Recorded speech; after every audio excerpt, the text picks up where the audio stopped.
The news day continues here on One News Now. I'm Angela Lagunzad. President Bongbong Marcos has ordered the creation of a joint task force between the military and police to track down the suspects in the killing of Negros Oriental Governor Roel Degamo. The task force will be composed of 2 brigades and 6 battalions. Senior Defense Undersecretary Carlito Galvez Jr. also announced the deployment of 50 specially trained soldiers previously deployed in Marawi to help with the manhunt. Authorities now have 4 suspects in custody. In other news, messages between the suspects in the killing of Adamson University student John Matthew Salilig showed their attempts to conceal his death. The details in this report by Marlene Alcaide. The 7 suspects in the hazing death of Adamson University student John Matthew Salilig were heavily guarded as they undergo the Justice Department's preliminary investigation into the case. Some of the suspects submitted a counter affidavit, while others asked for an extension.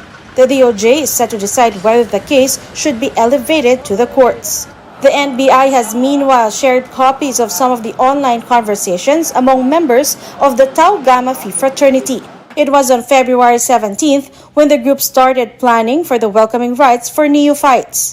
They eventually agreed to hold the initiation rites in Binian, Laguna. The group even varnished the paddles that they will eventually be used for the hazing. All fraternity members were even obligated to assist in the preparations. These include the victim, John Matthew. The initiation rites started evening of February 18th. The group chat was quiet for a while when the hazing started. But members of the chat started messaging and calling each other again when Salilig's body began to weaken.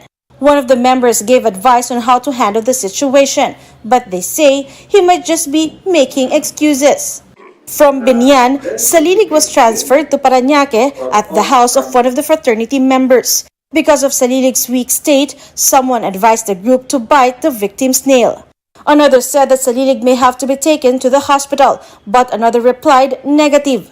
A few moments later, Salilig lost his life. The last update of a member was that Salilig's body has gone cold.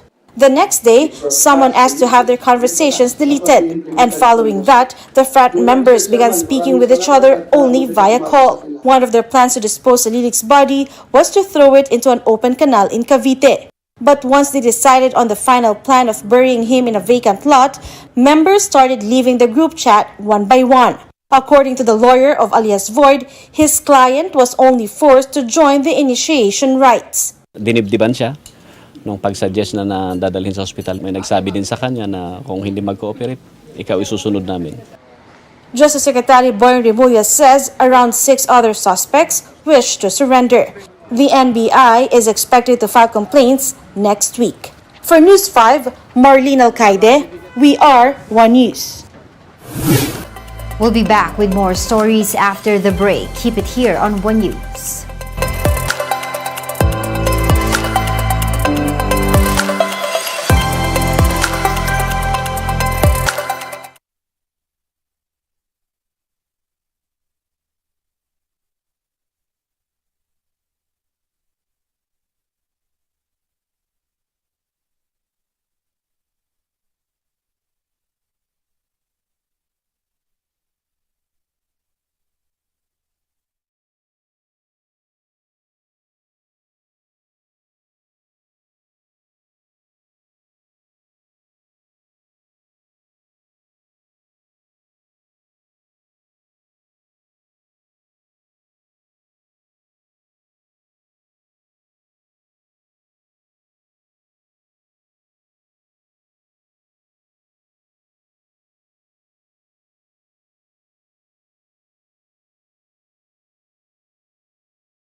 You're still watching One News Now. I'm Angela Lagunzad. The local government of Pola in Oriental Mindoro will file environmental cases against the owner of the sunken oil tanker Princess Empress. Speaking to the chiefs, Pola Mayor Jennifer Cruz said that a task force with several government agencies has been formed to study the extent of damage caused by the spill. The LGU also plans to seek loan moratoriums for affected residents. Nagbuo po tayo ng isang task force, so at least po mapag-aralan gaano kalaki ang nasira. Balak po talaga namin sila nakasuhan. NEDA has given the green light on a 9 trillion peso infrastructure program in a bid to boost employment in the country. Mobile journalist Julie Baisa tells us more in this report.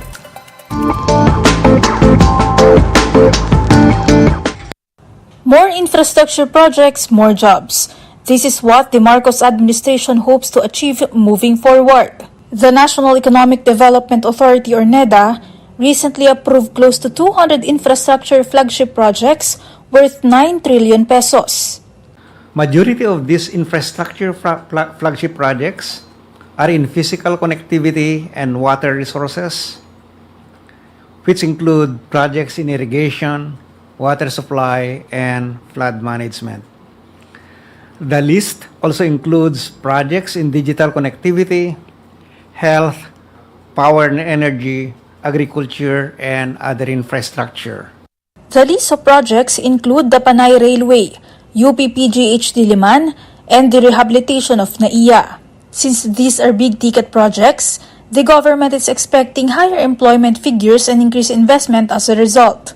Unemployment rate climbed to 4.8 in January, according to the Philippine Statistics Authority. This translates to around 2.3 million jobless Filipinos. Underemployment also picked up in the same month as seasonal jobs from the holiday rush came to an end.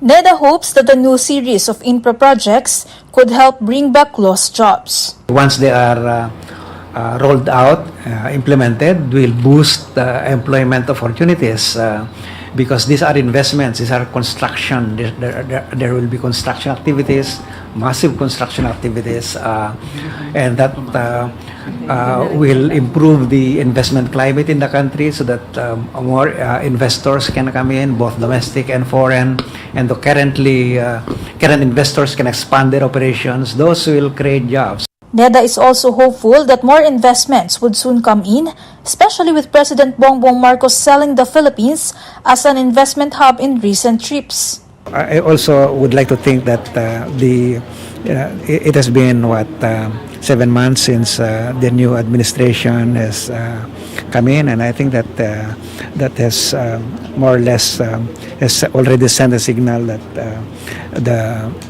the business environment has